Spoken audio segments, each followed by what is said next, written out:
GWALTABI की THOUDOK अदु centre की नाकोंग योनबा होम की ऑफिशियल सिंगदा थमलमलबनिना हिरम असिदा सेंटर लेथोकपा यारोई हाइना ngasi IMPHAL da thunglakhiba COCOMI की कॉन्वेनर खुराइजम अथौबना फोंगदोरक्ली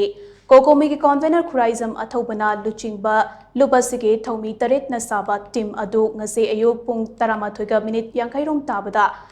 IMPHAL की बीर टिकेंद्रजीत इंटरनेशनल एयरपोर्ट ता थुंगलखिबनी टीम अदुना IMPHAL दा थुंगलबा मतुंग मिनिस्ट्री ऑफ होम अफेयर्स की ऑफिशियल गा ngarang unakhiba adugi matangda paumi singa unaba amada khuraijam athobana hai hauzik manipur da oiriba fibam asigi matangda ngarang ministry of home affairs MHA की official singa unakhiba adu mahayanba amani haina loba yai ngarang MHA की official singa unaba aduda haukiba me ahumda COCOMI na sinduna phongthokhiba mifam gi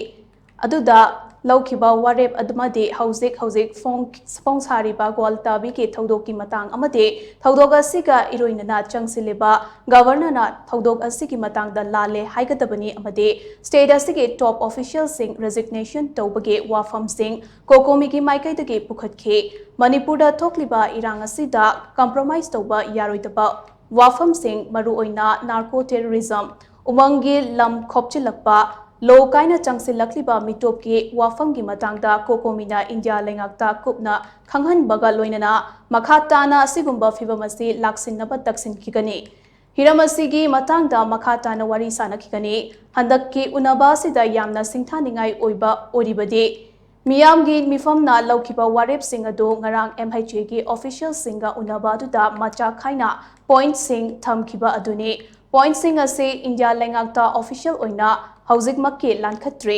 अदुबु point सिंग लानखतनबा खना नैनबदी हौरे मियामना लौखिबा वारेप सिंग अदो करम्बा level दा formally थमलगदगे ख्वाइदगी हेना मसक थोकनी हाइबगी मतंगदा ministry of home affairs की official सिंगदा pursue तौबा हौरे लाक्लिबा मतम खरा असिदा मसिगी process अमा मिनिस्ट्री अमदी अखोइगी माइकैदगे पांगथोकलगनी मधु पांगथोकलबदे मधु पांगथोकपा हौरक्लबदे मणिपुर की इरांग असिगी मतंगदा टर्निंग पॉइंट अमा फंगबंग गमलगनी हाइबगी थाजब लई हाइना महाकना फोंगदोखे हौजिक लमदम असिदा फोंग साना लैरिबा ग्वालताबी की थौदोक असिगी मतंगदा पल्लदुना महाकना मखा ताना हाइ ग्वालताबी की थौदोक की मतंग अमदा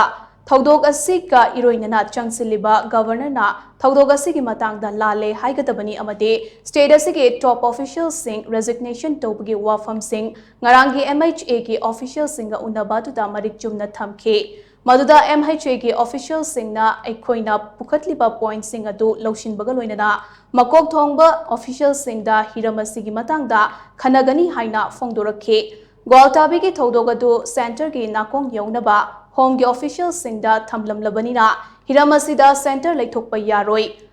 COCOMI की खोंगजंग मखाताना चंगसिनखिगनी हिरम असिगी मतंगदा सेंटर ना फिरेप अमदी लौरकनी खल्ली हाइना महाकना मखा ताखी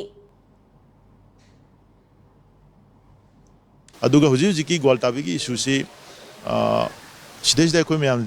डिमांड तौरिबा एपोलॉजी टेंडर तौननबगी issue then resignation in the sense replacement हाइतारेको अतोप सिननबगी इशू मसिजो कोई कंचप चाना मणिपुर हुजी मियामने याम पेनदना लेरिबा स्टेट सिगा आइडेंटिटी चैलेंज तौबगी पोतसे मसिजो कोई कई हाइतारे इराई लाइना हाइता नेगोशिएट तौरगा लोशन बे अपोर्ट ओइदे मसि गवर्नमेंट की साइड तगी चप चाबा मियामना पेनगदबा एक्शन खरदी लौबत मथौ ताई हाइबदो कोई चप चान थम्मी अदो मोय मदु नोट तौसले नोट तौरगा मोय हायर अप्स ता थंगला कांदा खनगनी हाई अदुना मदु मोयगी आगी सेंटर की लेवल दगी डिसीजन लौरे याम फरे इवन लौरत्रगसो अखोयगी टीम कोई COCOMI की परस्यू तौबदी हुजिक सिदासु एजिटेशन दुम चथरिबनिना सिगी ग्राउंड तौरिबा कैंपेन सिनासु दुम मदुगी दि चपचाबा अखोय रिजल्ट अमा सुनो सोयदना अखोय लाकनी रिजल्ट फंगदिबौदे अखोय खोंजांग दोना बे वाफम दि लेते अदुगा आदा अखोयना सेंटर दा हापचलमिबा पोतुनसु इट विल हेल्प साइगी सोमदा मयामना चंगजलिबा खोंजांग सिदा अखोय मतेंग सोयना पांगनी ना खल्ले अदुना सेंटर की नाकोंग दा चपचाना अखोय ऑफिशियली थमममनिना हुजिकति मोय लेथोकपसु यारोय it has to be resolved in a very amicable manner अदुना मदु मयामदा थोखरिबा थौदोदुगी तंगाई फदना मदुगी सोयखरिबा खोटरिबा मयामदो एक्नॉलेज तौरपदो स्टेट की साइड तगी अदुमदि याम तंगाई फदे अन मदु आई अदुम थुना तौरकदराना खल्ले